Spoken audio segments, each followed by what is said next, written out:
And welcome back to Last Minute Prepper.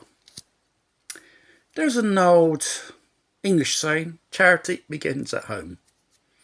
Yes, we should help our unfortunate people where we live in our area instead of squandering millions and millions of dollars of aid, which goes down a drain in far off countries, which somehow in the end does not help them, only makes their situation a lot more worse. How come? Well, charities like UNICEF, obviously they're under the United Nations. Who runs the United Nations? Well, who funds them? We got Bill Gates and his other philanthropic compatriots who finance these organisations and even humanitarian organisations. The question is, the money which you give through UNICEF or the Red Cross itself, that's controlled by them as well in a certain way, does it really get to the people in need? And why these people in need don't benefit from this money? They're always in the same situations. It's not just now it's been happening, it's been happening for decades since these organisations exist. Why? The fact is, you've got colonialist governments from the West, which in Africa and other parts of the world do not bring prosperity or peace or progress for these populations. They only exploit these people, create internal wars between two factions in these countries, and they steal their resources and massacre these populations. And they got the cheek, same people, through United Nations, through these organisations, asked them to help these people because they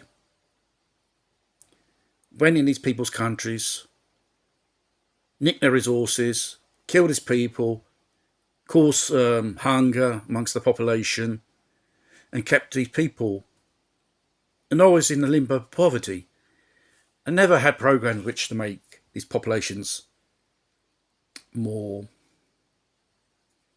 advanced, socially speaking.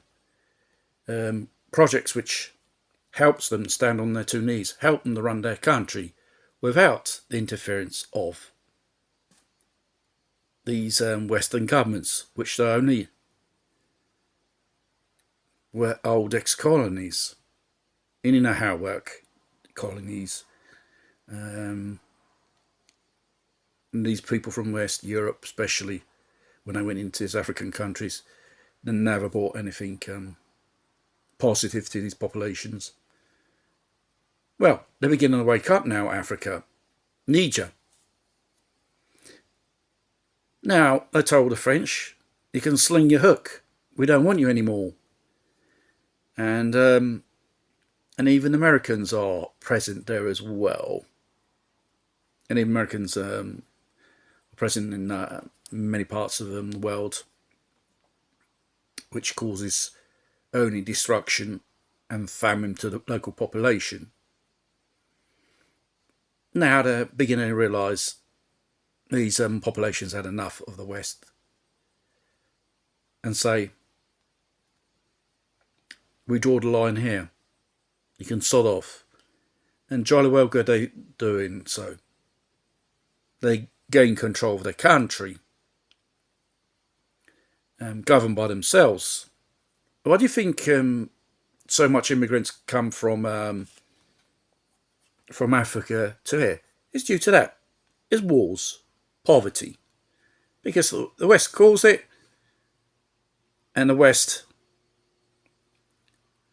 has to be invaded by thousands and thousands of these refugees, which they were fleeing various countries and probably war zones as well. which in the end we cannot take all of them into each nation. There will be a war between poor people, and probably collapse and an undermining of what that society we still got left in the West.